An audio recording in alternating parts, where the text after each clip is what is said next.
Hello बच्चों, let's see this question. The question says, calculate radiation power for a sphere whose temperature is 227 degrees Celsius and radius is 2 meter and emittivity is 0.8.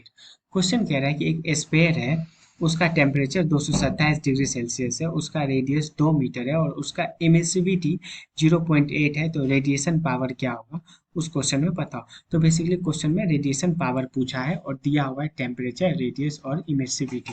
तो ये formula based question है, तो इसका formula ही इस question का की concept हो जाएगा। तो इसका की कॉन्सेप्ट जो है वो एक फॉर्मूला है और वो फॉर्मूला है radiation power is equal to radiation power is equal to radiation power is equal to sigma A T की पावर 4। तो यहाँ पे सिग्मा जो है वो स्टेफन कांस्टेंट, मतलब ये एक कांस्टेंट है, उसको रिप्रेजेंट कर रहा है। ए जो है area of sphere, surface area of sphere, और टी जो है टेम्परेचर ऑफ स्फेयर को डिनोट कर रहा है। तो देखो सिग्मा का वैल्यू होता है 5.67 इंटू 10⁻⁻8। एरिया जो होता है, एरिया होता है 4πr²। तो 4 into 3.14 into R square, R कितना है 2, तो 2 का स्क्वायर कितना आ गया 4।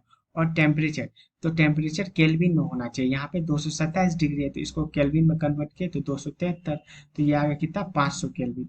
तो 500 का पावर 4 किए तो ये आ गया कितना 5 का पावर 4 इंटू 10 की पावर 2 इंटू 4, मतलब इसको पूरा का 4 किए तो 5 को बाहर निकाल ली और 2 की पावर 2, 10 की पावर 2 को 4 से मल्टीप्लाई करती है। तो ये देखो ये 10⁻8 10⁻⁻8 कट गया। तो यहाँ पे कितना है, यहाँ पे आ गया 5.67 इंटू 4 इंटू 4 इंटू 3.14 इंटू 5 की पावर 4। तो देखो इसको जब अपन मल्टीप्लाई किए, पहले तो डेसिमल वाले को एक साइड लाते हैं, तो 5.64 इंटू 3.14 इंटू ये 4 और ये 4 को मल्टीप्लाई किए 16 और इसको किए तो ये आ गया 625।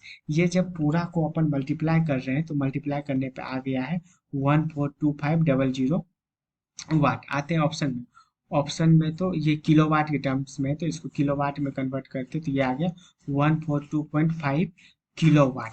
ठीक है, मतलब 142.5 kilowatt. Hence option number A is the correct answer. Hope you understood it well. Best of luck.